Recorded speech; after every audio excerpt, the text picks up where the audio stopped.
नमस्कार। आज हम जानेंगे 44वें श्लोक का अर्थ। श्लोक 44। तस्मात् प्रणम्य प्रणिधाय कायं प्रसादये त्वामहमीश मेढ्यं पितेव पुत्रस्य सखेव सख्युः प्रियः प्रियायार्हसि देव सोढुम्। श्लोक का अर्थ। अतएव हे प्रभो, मैं शरीर को भली भांति चरणों में निवेदित कर प्रणाम करके स्तुति करने योग्य आप ईश्वर को प्रसन्न होने के लिए प्रार्थना करता हूँ। हे देव, पिता जैसे पुत्र के, सखा जैसे सखा के और पति जैसे प्रियतमा पत्नी के अपराध सहन करते हैं, वैसे ही आप भी मेरे अपराध को सहन करने योग्य है।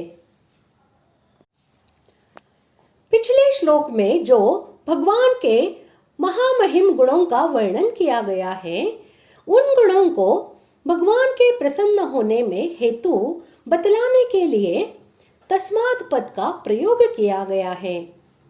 अभिप्राय यह है कि आप इस प्रकार के महत्व और प्रभाव से युक्त है, अतएव मुझे जैसे दीन शरणागत पर दया करके प्रसन्न होना तो मैं समझता हूँ आपका स्वभाव ही है। इसीलिए मैं साहस करके आपसे विनयपूर्वक यह प्रार्थना करता हूँ कि आप मुझ पर प्रसन्न होइए। जो सबका नियमन करने वाले स्वामी हो, उन्हें ईश कहते हैं, और जो स्तुति के योग्य हो, उन्हें ईड्य कहते हैं। इन दोनों विशेषणों का प्रयोग करके अर्जुन यह भाव दिखलाते हैं कि हे प्रभो, इस समस्त जगत का नियमन करने वाले, यहाँ तक कि इंद्र, आदित्य, वरुण, कुबेर और यमराज आदि लोक नियंता देवताओं को भी अपने नियम में रखने वाले आप सबके एकमात्र महेश्वर है, और आपके गुण गौरव तथा महत्व का इतना विस्तार है कि सारा जगत सदा सर्वदा आपका स्तवन करता रहे, तब भी उसका पार नहीं पा सकता। इसलिए आप ही वस्तुतः स्तुति के योग्य है। मुझ में न तो इतना ज्ञान है और न वाणी में ही बल है कि जिससे मैं स्तवन करके आपको प्रसन्न कर सकूं। मैं अबोध भला आपका क्या स्तवन करूं? मैं आपका प्रभाव बतलाने में जो कुछ भी कहूंगा, वह वास्तव में आपके प्रभाव की छाया को भी न छू सकेगा। इसलिए वह आपके प्रभाव को घटाने वाला ही होगा। अतः मैं तो बस इस शरीर को ही लकड़ी की भांति आपके चरण प्रांत में लुटाकर समस्त अंगों के द्वारा आपको प्रणाम करके आपके चरण धूलि के प्रसाद से ही आपकी प्रसन्नता प्राप्त करना चाहता हूँ।